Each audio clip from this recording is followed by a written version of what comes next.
Hello बच्चों, let's see this question. So the question is saying the cellular structure that are almost like centrioles are. तो बेटा मैं आपको बता देती हूँ, सेंट्रियोल जो होते हैं these are membraneless cell organelle.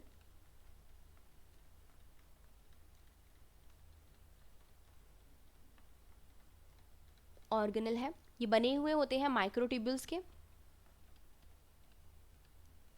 ठीक है, और ये पाए जाते हैं in animal cells only, animal cells में पाए जाते हैं, ठीक है, नियर न्यूक्लियस, न्यूक्लियस के पास प्रेजेंट होते हैं ये, ठीक। इनका काम होता है दे फॉर्म या दे मेक या they synthesize form spindle fibres during cell division. Spindle fibre का काम करते हैं ये। अगर मैं इनके स्ट्रक्चर की बात करूं तो जो इनका स्ट्रक्चर होता है ये होता है cart wheel like structure present होता है इनमें।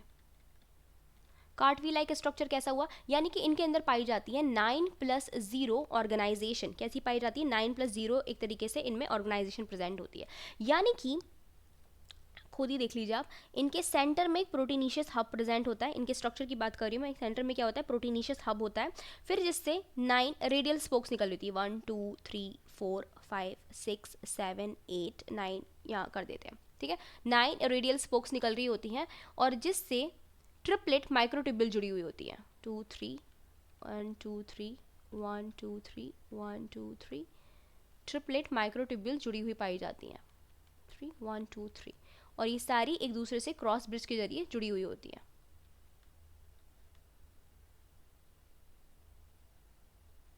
यो, तो इनका स्ट्रक्चर कैसा दिख रहा है? कार्ट व्हील लाइक दिख रहा है। बाहर की तरफ 9 माइक्रोट्यूब्यूल प्रेजेंट है, बट सेंटर में, जैसे कि हमने कहाँ देखा था, हमारे फ्लैजेला में देखा था, उसके एक्सोनिमा में 9+2 ऑर्गेनाइजेशन होती है, यानी कि अंदर 2 माइक्रोट्यूब्यूल्स प्रेजेंट होती हैं, बट यहाँ पे अंदर की तरफ क्या पाया जा रहा है? एक प्रोटीनीशियस हब पाया जा रहा है, प्रोटीनीशियस